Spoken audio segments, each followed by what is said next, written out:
안녕하세요, 원장님. 오늘부터 저와 구독자 여러분들께 새로운 의학 지식을 전해주신다고 들었는데 어떤 내용들에 대해서 알려주실 건가요? 네, PD님, 오늘부터 우리의 몸에 대해서 제가 한번 알려드리도록 할게요. 폐, 대장, 소장, 간, 신장, 방광 등등 이름은 굉장히 많이 들어봤지만 어떤 기능을 하는지 잘 모르는 경우가 많은데 오늘부터 저와 함께라면 우리 몸에 있는 장기들이 각각 어떤 역할을 하는지 그리고 체질에 따라서 약한 장기가 무엇인지 강한 장기는 무엇인지 모두 알아가실 수가 있으실 거예요. 오, 정말 유익한 내용에 대해서 알려주시는군요. 그렇다면 첫 번째 시간은 어떤 내용에 대해서 알려주실 건가요, 원장님? 오늘은 호흡기계에 대해서 함께 알아보는 시간을 가져보도록 하겠습니다. 호흡기계는 어떤 역할을 하는지 하나하나 제가 상세하게 알려드리도록 할게요. 우선은 호흡기계는 우리 몸에서 어떤 역할을 맡고 있을까요? PD님 혹시 알고 계십니까? 아, 그럼요.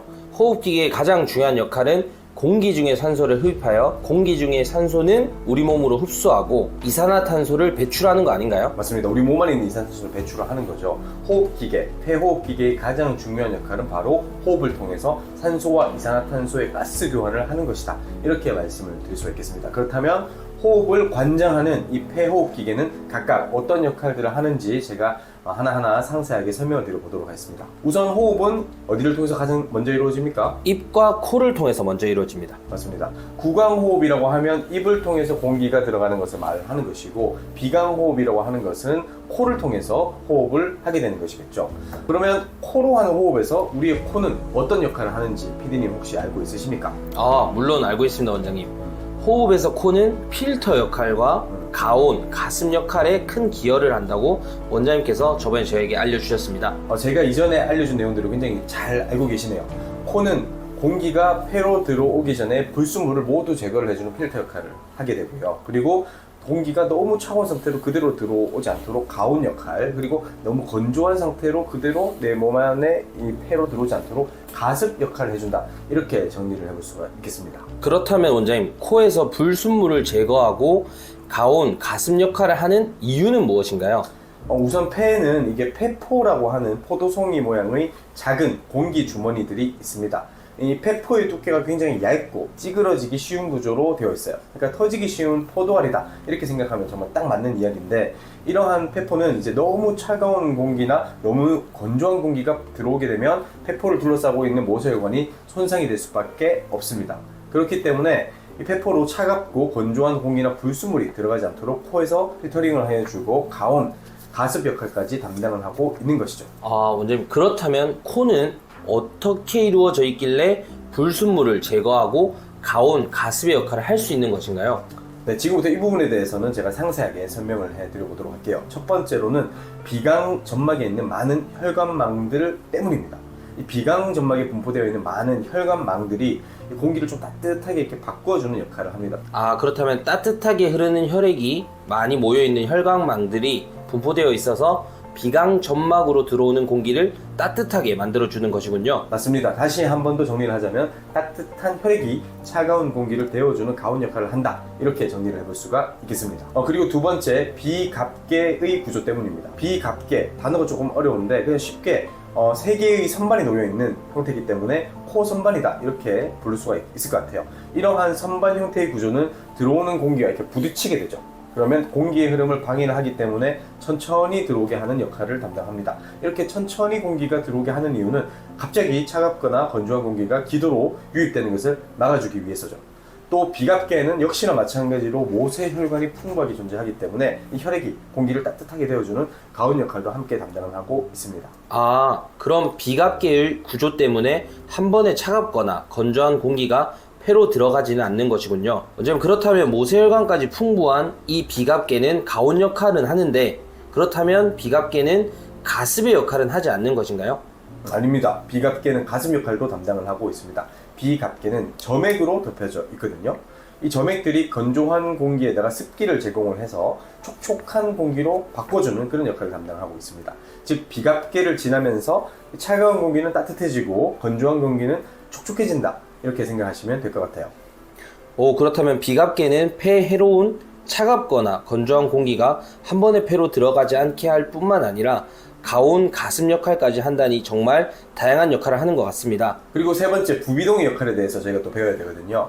부비동의 내부 표면은 역시나 점막으로 되어 있어요. 점액을 분비를 해서 부비동에서도 코 속을 촉촉하게 유지시켜주는 이런 역할을 담당하게 되는데, 부비동의 구조는 안이 텅 빈 동굴 모양이고요. 작은 구멍이 그냥 촘촘하게 나 있습니다.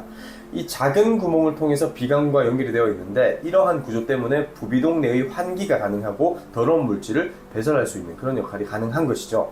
PD님, 그럼 이러한 부비동의 작은 구멍들이 막히면 어떻게 될까요? 혹시 알고 있으십니까? 알고 있습니다. 부비동의 작은 구멍들이 막히게 되면 점액의 배출이 원활하게 이루어지지 않게 되고 세균이 번식하기 좋은 환경이 되어 부비동염, 흔히 잘 알고 있는 축농증에 걸리게 되는 것이죠. 맞습니다. 이 부비동의 작은 구멍들이 막히게 되면 이름만 들어도 괴로운 축농증에 걸리게 되는 것이죠. 자, 그렇다면 다음 기도에 대해서도 한번 알아볼까요? 네, 원장님. 이제 입과 코를 통해 들어온 공기가 폐로 지나가는 길, 기도에 대해서 상세하게 알려주세요. 네, PD님이 말씀하신 대로 기도는 공기가 폐로 지나가는 길이란 뜻인데요. 기도는 다시 후두부와 기관지 이렇게 세 부분으로 나눠볼 수가 있습니다. 첫 번째 후두에 대해서 말씀을 드릴 건데, 후두는 기도가 시작되는 부분이에요. 그리고 인대로 연결된 9개의 연골과 골격근으로 이루어져 있습니다. 목소리를 내는 성대 많이 들어보셨죠? 이 성대가 바로 후두의 안쪽에 얇은 막으로 되어 있는데, 공기가 나오고 들어가면서 이 얇은 막이 떨리게 되면서 목소리가 나오는 것이죠. 또한 후두의 시작 부분에 위치한 후두개, 이 후두개는 음식물을 섭취를 할 때 음식이 기도로 들어가지 않도록 막아주는 역할을 담당을 하고 있습니다. 아, 목소리가 나오는 성대가 이 후두에 있는 것이군요. 그렇다면 다음 기관은 어떤 역할을 하고 있나요, 원장님? 두 번째, 기관이라고 하는 것은 말발굽 모양 형태의 연골이 20개 정도가 이렇게 층층이 쌓여있는 모양을 하고 있습니다. 그렇다면 기관과 후두 모두 연골로 구성이 되어 있나 보군요. 이렇게 후두와 기관이 연골로 구성이 되어 있는 이유가 있을까요, 원장님? 네, 이렇게 딱딱한 연골로 쌓여있는 이유가 있는데, 강력하게 공기를 빨아들이기 위한 그런 이유가 있고요. 그리고 기관이 눌리지 않고 항상 열려있도록 하기 위한 이유, 이렇게 두 가지의 이유가 있습니다. 아, 딱딱한 연골로 되어 있는 이유가 공기를 강력하게 빨아들이기 위해서라고 하니까 인체는 정말 신기하게 구성되어 있는 것 같습니다. 맞습니다. 이 기관에 대해서 조금 더 상세하게 말씀드리자면, 이 기도의 뒤쪽 면은 식도와 연결이 되어 있어요. 지금 이 그림 보면 이해가 되시죠? 그래서 이 부분이 손상이 되거나 염증이 생기면 구멍이 뽕 하고 나게 되겠죠. 그러면 식도로 가 있던 음식물이 기도로 넘어오게 되겠죠. 그러면서 호흡기 감염 질환이 발생할 수가 있습니다. 아, 식도와 기도가 거의 붙어 있듯 가까이 있기 때문에 기관이 손상된다면 호흡기 질환이 생길 수 있겠네요. 그렇다면 세 번째 기관지에 대해서도 알려주시면 감사하겠습니다. 네, 세 번째, 기관지라고 하는 것은 기관이 끝나는 부분에 위치한 가지라는 뜻이에요. 기관지의 지자가 가지 지자거든요. 그래서 여기에서 양쪽으로 폐와 연결이 되는 구조예요. 그래서 좌기관지와 우기관지 이렇게 두 가지로 크게 나눠집니다. 근데 이 두 기관지는 서로 크기가 좀 달라요. 오른쪽 기관지가 왼쪽 기관지보다 조금 더 굵은 직경을 가지고 있지만 길이는 오히려 1cm 정도 짧습니다. 나뭇가지 형태의 세 기관지들이 폐포와 연결되어서 폐포에서 가스 교환이 이루어지는 이런 구조를 가지는 것이죠. 기도를 이렇게 세 가지로 분류해서 정리해서 들으니 훨씬 이해가 잘 되는 것 같습니다. 그런데 원장님, 기도하면 공기가 폐로 들어가는 길이라고만 생각하는 경우가 많은데 또 다른 역할이 있나요?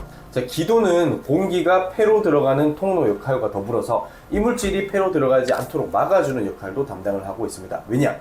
기도 내에는 작은 털 모양의 섬모가 있거든요. 그리고 점막이 끈적끈적한 점액으로 덮여져 있습니다. 이 점막의 끈적끈적한 점액에 붙어있는 이 이물질을 섬모가 이동시켜서 폐로 들어가지 못하도록 막아주고 기도 밖으로 다시 배출시키는 것이죠. 이때 생기는 것이 바로 가래인데, 이 가래가 기도 점막을 막 자극을 하면 그때 나타나는 게 바로 기침입니다. 콜록콜록 기침이 이렇게 나타나는 것이죠.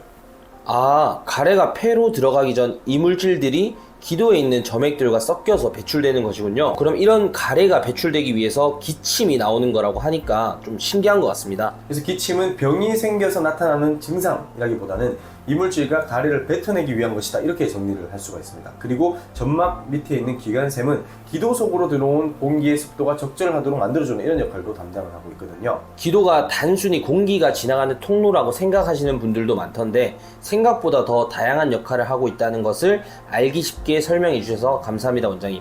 그렇다면 호흡기계 하면 가장 먼저 떠오르는 폐에 대해서 마지막으로 설명 부탁드립니다. 네, 지금부터 폐에 대해서 상세하게 그리고 이야기 쉽게 한번 설명을 해드려보도록 할게요. 폐의 가장 핵심적인 역할은 입과 코 그리고 기도, 기관지를 통해서 들어온 공기 중에 산소만을 혈액을 통해서 온몸으로 보내주고 우리 몸에서 사용된 이산화탄소는 몸 밖으로 배출해주는 이런 역할을 담당을 하고 있는 장기이죠. 폐는 꽤 큰 크기를 가지고 있어요. 크기는 한 약 25cm 정도 되거든요. 그런데 무게는 상당히 가볍습니다. 무게는 한 1kg 정도로 가벼운 편에 속하는데 왜 이렇게 폐가 가벼운 무게를 가지고 있을까? PD님도 의료인이시니까 한번 얘기를 해봐 주시죠. 당연히 알고 있습니다, 원장님. 폐의 무게가 가벼운 이유는 바로 폐에 있는 포도송이 모양이 얇은 막인 폐포에서 가스 교환이 일어나기 때문입니다. 그렇죠. 가스 교환을 위해서 폐포로 산소와 이산화탄소가 계속 드나들기 때문에 폐포는 아주 얇은 형태를 띠고 있고 가벼운 것이죠. 맞습니다. 역시 잘 알고 있으시네요. 그렇다면 폐에는 폐포가 몇 개 정도 있는지 이것까지 알고 있을까요? 좀 궁금한데. 솔직히 굉장히 많다는 것은 알고 있는데 얼마나 많은 수의 폐포가 있는지는 잘 모르고 있습니다. 폐포는 약 3억 개에서 5억 개 가깝게 있습니다. 정말 많죠. 너무 이렇게 많네요. 많은 수의 폐포가 존재하는 이유는 바로 폐포와 모세혈관 사이에서 이루어지는 가스 교환을 최대한 많이 이루어지게 하기 위해서이죠.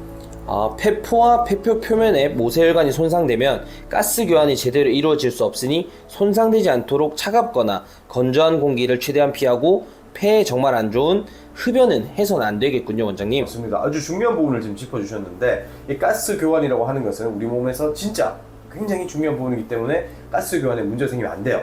그래서 너무 이렇게 차가운 공기를 마신다든지 너무 건조한 공기를 마신다든지 이런 것들을 좀 회피를 해야 되고요. 흡연을 하지 않는 것이 폐의 건강에는 굉장히 중요한 부분이겠죠. 원장님, 그렇다면 원장님께서 항상 알려주시는 네. 팔체질에 관련된 건데 팔체질에서 폐가 가장 강한 체질은 어떤 체질인가요? 네, 보통은 폐만 이야기를 하는 것은 아니고 폐호흡기계 전체를 보통 통칭을 해서 이야기를 하거든요. 그러니까 코랑 기도, 기관지, 폐까지 제일 강한 체질은 바로 사상체질상 태양인, 그리고 팔체질상에서는 금양체질, 금음체질, 즉 금체질이 가장 이 폐기관지, 폐호흡기계가 강한 체질에 속합니다.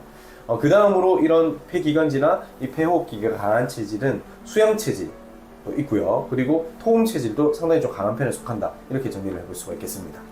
원장님, 그렇다면 반대로 폐가 가장 약한 체질, 호흡기계가 가장 약한 체질은 어떤 체질인가요? 네, 폐호흡기계가 가장 약한 체질은 사상체질상 태음인이에요. 그리고 팔체질상 목양체질, 모금체질입니다.